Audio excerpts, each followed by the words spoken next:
आइए सुनते हैं सेहत संबंधी कार्यक्रम आरोग्य।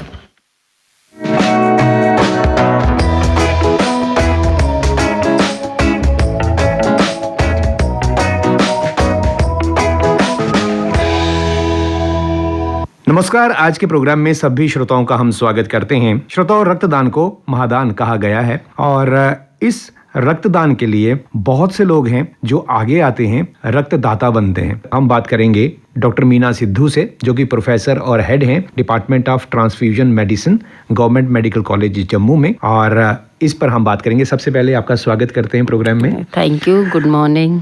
आपको सुन रहे हैं श्रोता हमारे, रक्तदान की बात आती है, सबसे पहले रक्त की बात आती है, खून की बात आती है। खून की इम्पोर्टेंस हमारी लाइफ में बहुत है, ये हमारा लाइफ लाइन है। थोड़ा आप चूंकि टेक्निकल एरिया के लोग हैं, आप बताएंगे खून के बारे में जागरूकता थोड़ी हमारे श्रोताओं के लिए। हाँ, ये रक्त जो है, ब्लड डोनेशन, ये एक अहम हिस्सा है आज की मॉडर्न मेडिसिन की ट्रीटमेंट का, क्योंकि काफ़ी सारी बीमारियां हैं जिनमें रक्त जो है, ब्लड और ब्लड के कंपोनेंट्स जो है वो यूज़ होते हैं जी। एक ब्लड जो हम डोनर से लेते हैं वो एक रॉ मटेरियल होता है। उस रॉ मटेरियल को हम प्रोसेस करते हैं और उसके 3 पार्ट्स बनते हैं। एक पैक्ड सेल्स होते हैं, फ्रेश फ्रोजन प्लाज्मा होता है, और एक होता है प्लेटलेट्स। तो ये 3 जो कंपोनेंट्स हैं, फिर एक और चौथा कंपोनेंट प्लाज्मा से बनता है, उसको बोलते हैं क्रायोप्रेसिपिटेट।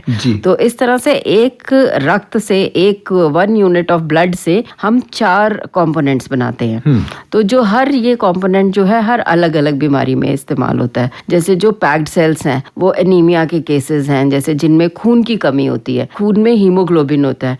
मेन काम खून का होता है कि वो ऑक्सीजन पूरी बॉडी में सप्लाई करता है। अगर हमारा हीमोग्लोबिन कम होगा तो वो जो पूरी बॉडी में जो हीमोग्लोबिन ऑक्सीजन सप्लाई करता है वो नहीं कर पाएगा, जिससे क्या होता है कि अगर हमारा रक्त का हीमोग्लोबिन कम होते होते हमारे को कार्डियक फेलियर भी हो सकता है। तो वो एक हीमोग्लोबिन एक पर्टिकुलर लेवल के ऊपर 10 से ऊपर मेंटेन करके रखना बड़ा जरूरी है, ताकि हमारे सारे बॉडी के फंक्शंस जो हैं वो आराम से काम करते रहें, उनको सभी न्यूट्रिशन मिले, उनको ऑक्सीजन मिले, जो भी मेटाबोलाइट्स हैं, जो वेस्ट मटेरियल है वो भी ब्लड के थ्रू ही, यूरिन से हमारे बाहर आता है।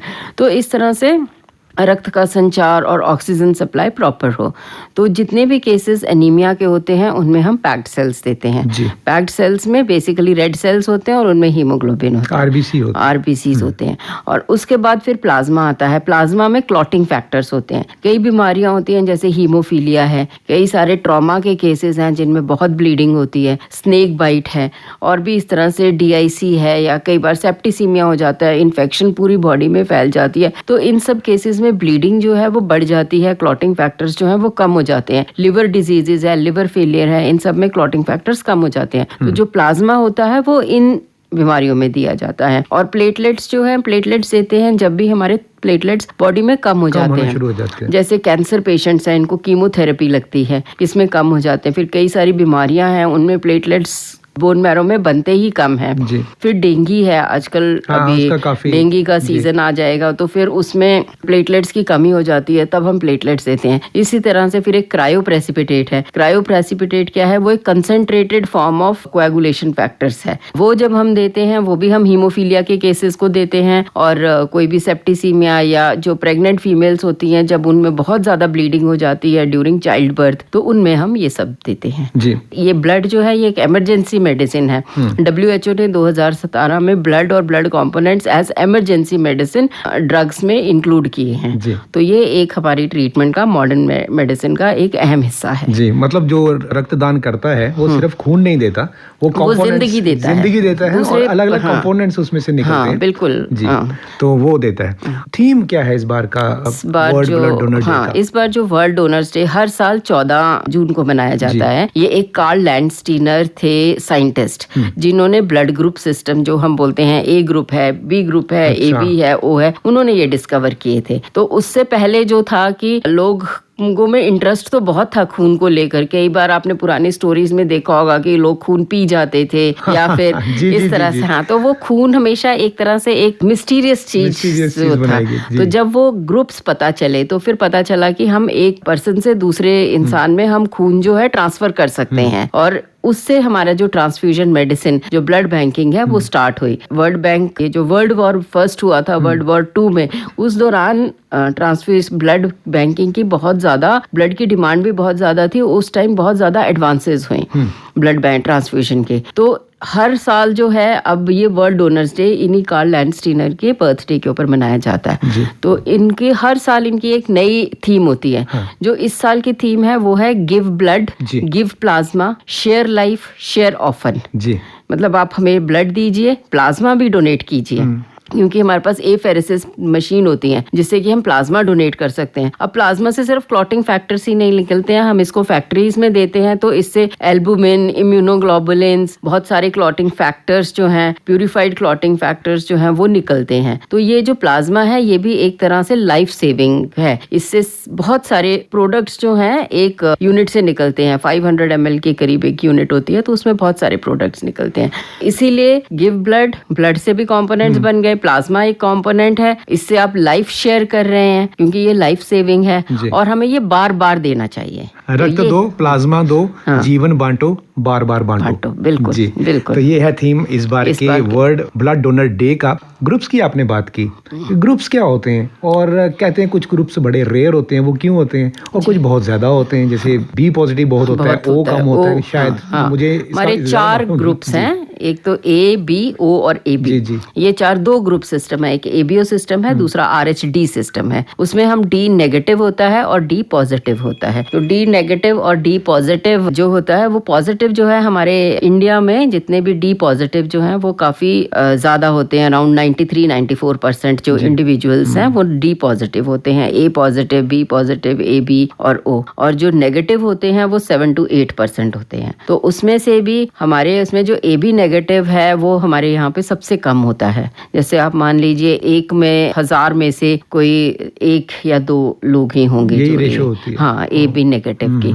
तो ये रेयर ग्रुप्स, इनको रेयर ग्रुप्स आप कह सकते हैं, नेगेटिव ग्रुप्स को। तो जब ये ब्लड बैंक होते हैं जो, वहाँ पे इनकी जो ग्रुपिंग या इसको संजो के रखते हैं आप, क्योंकि किसी के काम आता है, किसी को जरूरत पड़ सकती है, तो ये उसी तरह से वहाँ पे भी ग्रुपिंग की जाती है अलग अलग तरह से, कौन से हैं जी कौन जी से वो नहीं एक ब्लड में जब एक बार हमारे पास ब्लड आता है तो हमने सेम ग्रुप ही ट्रांसफर करना होता है मोस्ट ऑफ द टाइम। अगर ए है तो उसको ए ही देंगे, अगर बी है तो उसको बी ही देंगे, तो अगर ओ है तो ओ, और इस तरह से कंपैटिबिलिटी करते हैं, क्रॉस मैचिंग करते हैं, अच्छी तरह से चेक करते हैं उन ब्लड को। तो अगर वो मैच होता है तो फिर हम ट्रांसफ्यूजन करते हैं, अगर वो मैचिंग नहीं होगी तो उस फिर ट्रांसफ्यूजन जो है, जो मैच होगा ग्रुप वही ट्रांसफ्यूजन दिया जाएगा। तो ब्लड बैंक बनता ही हमारे रक्तदाताओं की वजह से है। वो रक्तदान देते हैं तो ब्लड बैंक बनते हैं। और जितना रिच ब्लड बैंक है, मतलब उस एरिया के रक्तदाता बहुत कॉन्शियस है और लोगों को प्रेरित भी करते हैं और खुद भी आगे आते हैं। बहुत सारे मिथ्स भी होते हैं कि खून दूंगा कम हो जाएगा मेरी बॉडी में, या खून देने के बाद पता नहीं वीक हो जाऊंगा, मेरा क्या होगा, कितनी देर के बाद खून ले सकते हैं, कितनी देर के बाद खून दे सकते हैं, कौन ले सकता है, कौन दे सकता है। तो ये सारी चीजें हैं। कुछ मिथ्स के बारे में बताइए जो आप एनकाउंटर करते हैं नॉर्मल लाइफ में। हमारे यहाँ पे सबसे ज्यादा मिथ यही है कि कमजोरी हो जाएगी जी। तो हम जो है, हमारे जब भी डोनर आता है तो उसका एक मेडिकल एग्जामिनेशन होता है और कुछ टेस्ट होते हैं, उनका एक हीमोग्लोबिन टेस्ट होता है। तो ये एज पर रेगुलेटरी गाइडलाइंस हैं इंडिया में ब्लड सेंटर्स के लिए कि जिसका भी 12.5 से ऊपर हीमोग्लोबिन होगा वही रक्तदान कर सकता है। जिसका 12.5 से कम होगा हम उसका ब्लड नहीं लेते हैं। तो अगर जब हम 1 यूनिट ब्लड देते हैं तो हमारा ऑलमोस्ट 1 ग्राम ऑफ ब्लड जो है हमारा कम हो जाता है, 1 ग्राम यूनिट। तो हमें ब्लड लेना है, इतना ही लेना है ताकि डोनर को भी कोई नुकसान नहीं हो और रेसिपिएंट जिसने ब्लड जिसको चढ़ाना है हमने उसको फायदा होना चाहिए। एक तो ये मिथ है। दूसरा, कई लोगों को नीडल से बहुत डर लगता है कि हाँ सुई से कि भाई इससे हमें, और बाकी लोगों को अवेयरनेस नहीं है, लोगों को लगता है हमारा टाइम वेस्ट होगा। कई लोग हैं वॉलंटरली देते हैं तो उनको लगता है कि आज मैंने ब्लड दे दिया, इनको कल अगर मुझे जरूरत पड़ेगी तो मेरे को ब्लड कहाँ से मिलेगा। पर यह है कि अगर हम रेगुलरली ब्लड देते रहें, हर 3 महीने के बाद जो है हमारी गाइडलाइंस के हिसाब से हम ब्लड दे सकते हैं। तो जो हम आज दिया, हाँ आप 3 महीने के बाद आप बिल्कुल दे सकते हैं।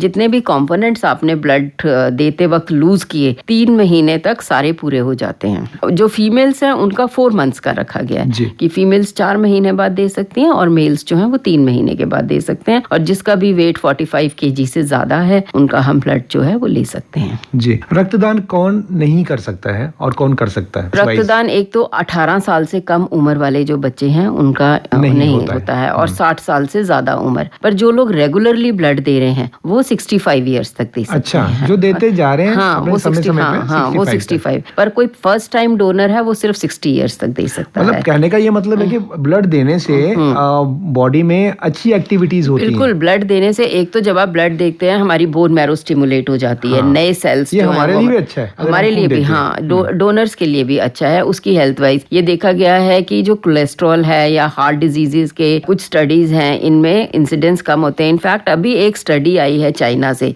उसमें काफी बड़ी स्टडी है, उन्होंने कोई 35-40 हजार लोगों में देखा है कि कैंसर का इंसिडेंस भी डोनर्स में जो है वो कम हो गया है। अच्छा। हाँ अच्छा। तो और एक तो और ऊपर से मेंटल डिजीजेस, साइकेट्रिक डिजीजेस का भी इंसिडेंस जो है जो रेगुलर डोनर्स हैं उनमें, क्योंकि उनको जब वो ब्लड देते हैं, जैसे हम कुछ दान करते हैं, हमारी तो परंपरा भी ऐसी है कि हमेशा कुछ ना कुछ सुबह उठ के ही सबसे पहले चिड़ियों को खाना खिलाना, फिर घर में कोई आए, तो जब वो हमारे अंदर हमेशा से ही है दान देने की भावना, तो जब हम देते हैं तो हमें उसमें खुशी मिलती है। तो वो जो खुशी है उससे क्या होता है कि हमारे अच्छे हार्मोन्स एंडोर्फिन्स जिनको बोलते हैं वो रिलीज होते हैं, जो हमेशा हमें खुशी देते हैं। अगर हम हमेशा स्ट्रेस में रहेंगे तो उसमें स्टीरॉइड्स रिलीज होंगे जो हमें और स्ट्रेस में रखते हैं, जिससे कि हमारी बॉडी के ऊपर भी जिनका जो असर है वो खराब असर होता है। तो अपने आप को खुश रखना भी जरूरी है, दूसरों को भी खुश रखना जरूरी है। जब हम दूसरों की हेल्प करते हैं तो हमें ऑटोमेटिकली खुशी तो मिलती है। बिल्कुल सही कहा आपने। एक आपने कहा एज ग्रुप वाइज की वो लोग नहीं दे सकते, कुछ ऐसे पेशेंट्स भी हैं जो नहीं दे सकते, जिनको क्रॉनिक डिजीजेस हैं, जैसे कोई हार्ट पेशेंट्स हैं, किसी को लंग डिजीज है, कैंसर है, HIV के पेशेंट्स हैं, किसी को हेपेटाइटिस B है, किसी को हेपेटाइटिस C है, या फिर किसी को मिर्गी के दौरे पड़ते हैं, कोई ऐसे न्यूरोलॉजिकल प्रॉब्लम्स हैं। वो बहुत बड़ी लिस्ट है, जिसके कोई दवाइयाँ इस तरह की खाते हैं, कोई जैसे कोई TB की दवाई खा रहा है तो वो 2 साल तक ब्लड नहीं दे सकता है। किसी को कोई ऐसी इन्फेक्शन है तो वो उनका एक पीरियड होता है डेफर, मान लो डेंगू है तो वो 3 महीने के बाद देगा, किसी को डॉग बाइट हुई है तो वो 1 साल के बाद दे सकता है। कुछ टेम्परेरी डेफरल्स हैं और कुछ परमानेंट डेफरल्स हैं। अच्छा। जो परमानेंट डेफरल्स वही हैं जिनमें क्रॉनिक डिजीजेस हैं, जैसे किडनी, किसी को क्रॉनिक रीनल फेलियर है, लिवर फेलियर है, हार्ट फेलियर है, किसी को CNS प्रॉब्लम है, तो वो लोग जो है वो नहीं दे सकते। तो ये सारा कुछ देखा जाता है। हाँ, ये बिल्कुल हमारा एक पूरी हिस्ट्री देखी जाती है। जब डोनर हमारे पास आता है तो उसकी पूरी हिस्ट्री देखी जाती है, उससे सारा पूछा जाता है, उनसे कंसेंट ली जाती है। अगर डोनर वॉलंटरीली ब्लड देना चाहता है तभी हम ब्लड देते हैं। अगर उसके मन में कोई भी संशय होती है हम उसको पहले क्लियर करने की कोशिश करते हैं। अगर फिर भी उसका मन नहीं है, कुछ जबरदस्ती है, तो हम उसको डेफर कर देते हैं। जी, तो कहने का मतलब है कि अगर कोई ब्लड डोनेट करने जाता है तो खुल के जाए, वहाँ उसको वॉलंटरीली आए जी, और उसको अपनी बॉडी के बारे में भी मालूम पड़ता है। बिल्कुल, उनके टेस्ट होते हैं। तो वो सारे टेस्ट होने के बाद अगर ब्लड लिया जाता है दैट मीन्स कि आप फिट है। हाँ बिल्कुल, ये सर्टिफिकेट मिलता है। ये एक सर्टिफिकेट है, अगर आप ब्लड दे रहे हैं तो that means you are absolutely fit. जी, तो रक्तदाता जो है उनको सैल्यूट करने का दिन है, और जो कंटिन्यूसली खून दे रहे हैं, जो प्रेरित कर रहे हैं दूसरों को, तो ये बहुत बड़ी बात है, बहुत बड़ा दान कर रहे हैं वो, और सोसाइटी की सेवा कर रहे हैं। थोड़ा सा आप इस समय बहुत सारे लोग आपको सुन रहे हैं, पहाड़ों से मैदानी इलाकों तक, दूर दूर तक सुन रहे हैं, तो उनको कुछ कहना चाहेंगे अपनी तरफ से, खास इस दिवस पर और ब्लड डोनेशन पे कुछ ऐसी बातें जो जिनको सुन के वो मैं ये कहना चाहूंगी कि आप रेगुलरली ब्लड डोनेट करते रहना चाहिए। इससे एक तो ये समाज सेवा है, एक ये बहुत नोबल कॉज है, आप दूसरे की हेल्प करना चाहते हैं वो हेल्प हो जाएगी। दूसरा, इससे क्या है कि हमारे पास जो कितने सारे केसेस ऐसे आते हैं जिनके साथ कोई डोनर्स नहीं, ट्रॉमा के केसेस आए, एक्सीडेंट के केसेस आए, उनके साथ कोई अटेंडेंट्स नहीं होते हैं। हमें वॉलंटरी डोनेशन जो है वो ज्यादा से ज्यादा करनी है, हमें रिप्लेसमेंट डोनेशन जो है वो टोटली खत्म करनी है। इस वक्त हमारे पास 50 to 60% जो है रिप्लेसमेंट डोनेशन है, ताकि पेशेंट जब आता है तो उसके अटेंडेंट्स ब्लड देते हैं। हम चाहते हैं कि हमारे पास 100% ब्लड डोनेशन हो, वॉलंटरी डोनेशन हो, ताकि जब भी कोई मरीज अस्पताल में आए उसको इधर उधर दौड़ना नहीं पड़े डोनर के लिए। बहुत बार देखा है हॉस्पिटल में जो बेचारे मजबूर हो जाते हैं, जिनको नहीं मिल पाता, ब्लड ग्रुप रेयर भी होते हैं, रेयरेस्ट होते हैं वो जो आपने बताया, तो वो मारे मारे फिरते हैं खून के लिए, किसी को बुला रहे हैं, ब्लड बैंक जितना हेल्प हो सकती है वो करते हैं, लेकिन सारे नॉर्म्स में रह के उनको करना पड़ता है। बाकी का तो लोगों को खुद आके आना चाहिए आगे। आप पता नहीं किस किसकी जिंदगी बचा रहे हैं और कौन दुआ दे रहा है आपको, वो आप तक पहुंचती भी है। थोड़ा सा आपके डिपार्टमेंट की तरफ चलते हैं। कौन कौन सी एक्टिविटीज हैं जो इस एरिया में की जा रही हैं कि लोगों को सहूलत भी हो, हर तरह से रक्तदाता को भी हो और जो मरीज हैं उनको भी हो, आपकी तरफ से क्या क्या? हम हमारे डिपार्टमेंट में हम regularly voluntary blood donation camps लगाते हैं, कॉलेजेस में जाते हैं, काफी सारे प्रोग्राम्स, अवेयरनेस प्रोग्राम्स जो हैं वो भी अरेंज करते हैं स्टूडेंट्स के लिए। अब हम सोच रहे हैं हम स्कूल्स में भी जाएं, ताकि बच्चों को जब हम बचपन से ही टैप करेंगे, बचपन से ही उनको बोलेंगे कि ब्लड देने से सोसाइटी को और आपको खुद को कितना फायदा है, तो हो सकता है कि बच्चे जब तक 18 साल की उम्र तक पहुंचे तो वो समझ जाए, हाँ, वो एक तरह से कंडीशन हो जाए, सेंसिटाइज हो जाए और सेंस ऑफ रिस्पॉन्सिबिलिटी आए कि हमें ब्लड देना है। तो ये, और साथ में हमारी डिपार्टमेंट जो है गवर्नमेंट मेडिकल कॉलेज में फुल्ली इक्विप्ड डिपार्टमेंट है। हम लोग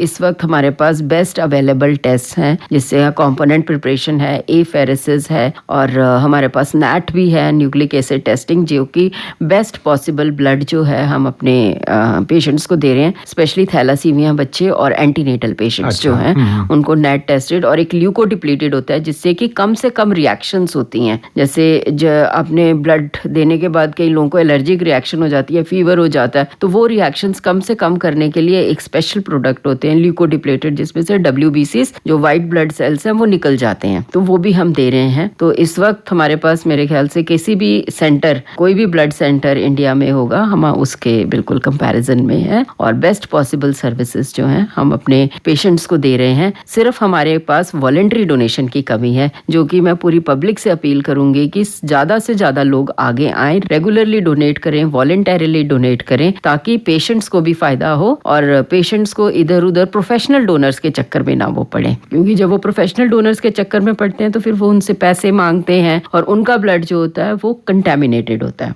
अच्छा। जनरली वो लोग ड्रग एडिक्ट्स होते हैं और उनको HIV हाँ, क्योंकि वो ब्लड तभी देते हैं क्योंकि उनको पैसे चाहिए होते हैं, तो वो फिर पैसे के बदले में जब ब्लड देते हैं तो उनको HIV, हेपेटाइटिस B, C, कई तरह की बीमारियां होती हैं जो कि पेशेंट को जा सकती हैं उनके अंदर।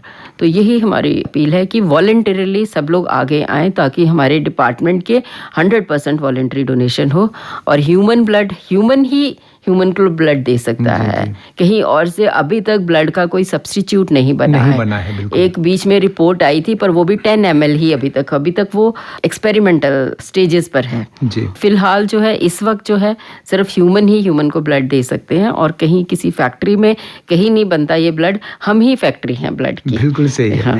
तो किसी ने आना हो तो डायरेक्टली कहाँ पे आए? डायरेक्टली ब्लड बैंक में आ सकते हैं। हमारे 2 ब्लड सेंटर्स हैं, एक SMGS में, GMC में, फिर प्राइवेट इधर गांधीनगर में भी है ब्लड सेंटर जो लाइसेंस्ड सेंटर्स हैं, फिर प्राइवेट में भी हैं। तो किसी भी लाइसेंस्ड ब्लड सेंटर में वो आके ब्लड डोनेट कर सकते हैं। मेडिकल कॉलेज में और SMGS हॉस्पिटल में 2 ब्लड सेंटर्स हैं जो कि हमारी डिपार्टमेंट के अंडर आते हैं, तो वहाँ पे किसी भी टाइम 24 आवर्स वो खुले हैं, तो कभी भी आके वो डोनेट कर सकते हैं। नहीं तो किसी की हेल्प ले सकते हैं, जो रक्तदान कर रहे हैं उनसे पूछ सकते हैं कहाँ जाना है, क्या वो भी गाइडेंस मिल जाती है। किसी डॉक्टर से पूछ सकते हैं या सीधा फिर जैसे आपने बताया, बिल्कुल हमारे नंबर जो हैं वो कॉलेज की वेबसाइट के ऊपर है, तो आराम से कभी भी आ सकते हैं। तो कहने का मतलब है कि गवर्नमेंट मेडिकल कॉलेज पूरी तरह से सक्षम है ब्लड डोनेशन के क्षेत्र में, और भी आने वाले समय में कुछ और अच्छा होने वाला है। बिल्कुल, डोनेशन होपफुली हमारी वॉलंटरी डोनेशन और आगे बढ़ेगी। जी, आपने बहुत सारी जानकारी दी आज ब्लड डोनेशन पे,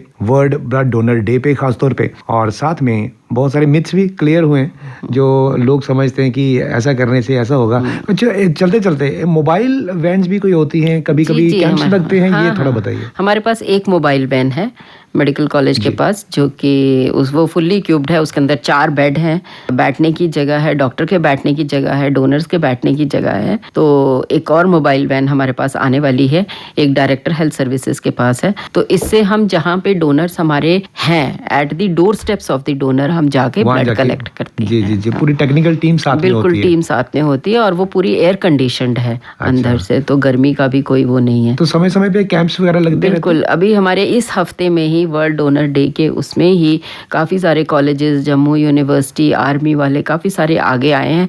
इनफैक्ट बैंक्स, RBI है, ICI बैंक है, SBI है, ये लोग सब आगे आए हैं। तो अगले हफ्ते में ही हमारे 10 कैंप्स हैं जी। हर दिन 2-3 कैंप्स हो रहे हैं, पर ये है कि ये कैंप्स रेगुलरली चलते रहने चाहिए, सिर्फ एक डे के आसपास ही कंसंट्रेटेड नहीं होने चाहिए। जैसे अभी अगले हफ्ते 10 हैं तो अगले हफ्ते भी होने चाहिए इसी तरह से, तो रेगुलरली। जी, आपसे जो हम बात कर रहे हैं ये भी एक कंट्रीब्यूशन है इस तरफ। डेफिनेटली ये कंट्रीब्यूशन है, जरूर कोई ना कोई सुन के। तो आपने बहुत अच्छी जानकारी दी इसके बारे में कि ब्लड डोनेशन क्यों करना चाहिए, इसके फायदे भी होते हैं, डोनेट करने वाले को भी होते हैं और जिनको ब्लड जा रहा है उनको तो होता ही है। और इसके जो कंपोनेंट्स बनते हैं, बहुत बड़ी बात है कि एक सिर्फ खून नहीं देते हैं आप, प्लाज्मा भी दे रहे हैं और दूसरे कंपोनेंट्स भी जो 4 आपने बताए वो सारे दिए जा रहे हैं। तो आज के दिन से क्यों ना शुरुआत करें। डॉक्टर मीना सिद्धू जी, आप प्रोफेसर हैं और हेड हैं डिपार्टमेंट ऑफ ट्रांसफ्यूजन मेडिसिन में गवर्नमेंट मेडिकल कॉलेज जम्मू में। बहुत सारी जानकारी दी आपने इस बारे में, बहुत बहुत शुक्रिया आपका हमें समय देने के लिए हमारे स्टूडियोज में। Thank you.